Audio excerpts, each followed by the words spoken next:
Like, share, subscribe.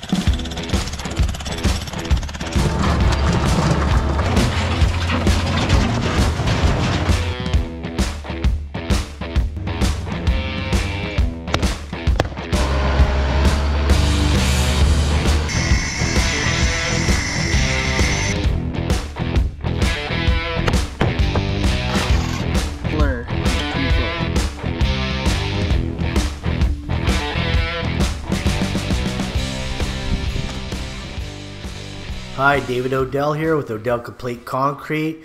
What we're going to be showing within this video is the Lumwood pergola freestanding patio cover. In the previous video to this series we showed stamped concrete driveway, bullnose failure on the step, but this is going to be the pergola, and you'll notice pavers already installed in here. That's also a previous video within the series, but my son Timmy's going to go over the details of how to lay out and start your project for building your pergola stage of this project. You can see in the background there the pavers went in. We showed that in one of the parts of this series. The patio cover was another part. Also in the front of this house we have stamped concrete. We also have a stone fascia on the front of this house, raised planter beds with stone fascia in the front. Made a big difference.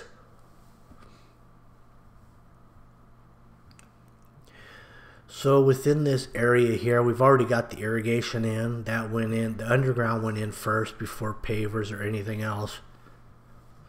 Now he's got to clean out all of the trash that have accumulated in this area throughout the project. That gets dumped. Then we're going to bring in some nice starter soil for the sod. Just some nice topsoil basically that the sod hooks up with really nicely, and then it ends up going right into native once it establishes itself. Using a Marathon 2, it's a fescue. Also they have a paver border all the way around, and that continues right through the patio. Now when you're setting the elevations for your grass, you want to be about 3/4 of an inch, 1 inch below the joining area, surrounding area. So about 1 inch to 3/4 below your pavers. And then you can lay your sod. So all the topsoil was dumped in the front yard and then transported to the backyard. Also this front section is going to get a lot of sod in it as well.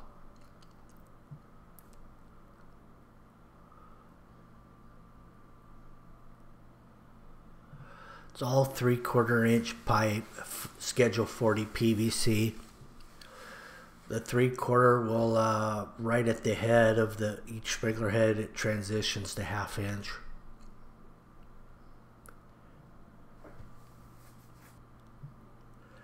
So basically in an area like this, you want all your heads spraying in. You don't want overspray on your pavers. You don't want the water to be hitting the fencing.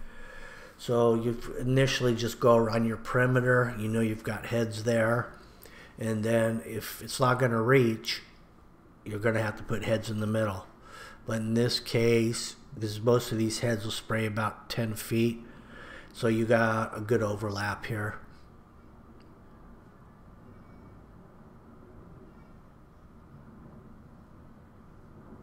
Here's your starter soil coming in, just a nice blend.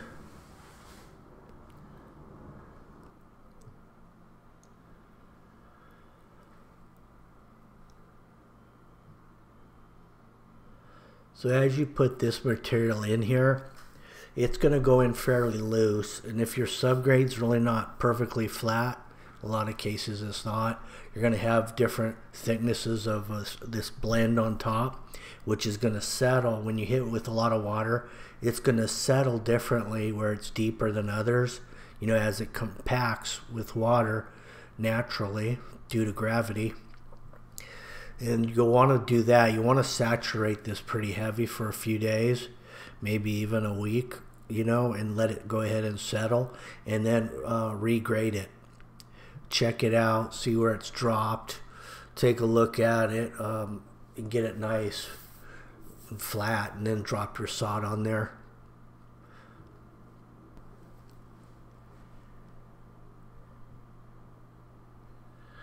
So the way they're laying this is they're staggering it. So they started off with a row, they went full, and then their very next row they went half. They cut one of the chunks of sod in half. That way every seam was staggered all the way through. Right after you lay your sod, especially if it's a really hot day over 100, you're going to probably not even get halfway through this before you start watering it.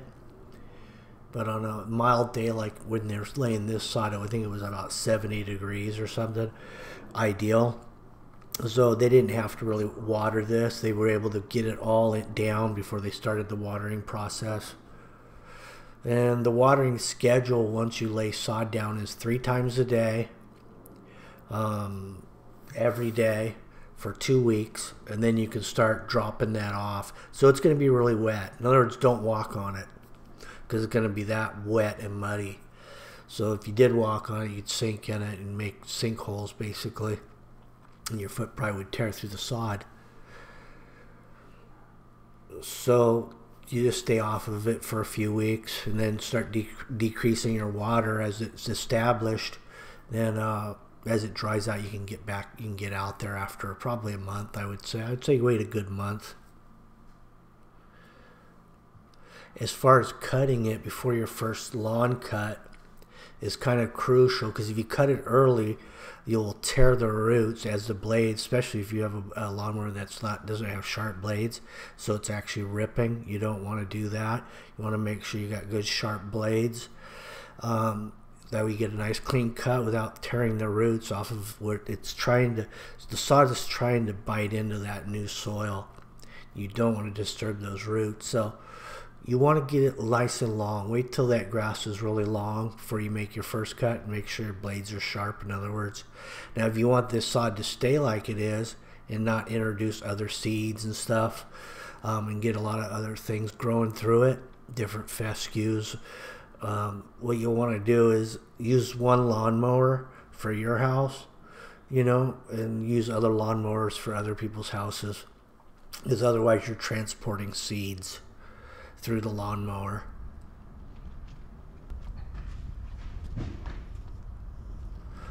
And you probably noticed, if you ever look down a street in tract housing, eventually after 6 years every lawn looks exactly identical, and that's because of the seeds.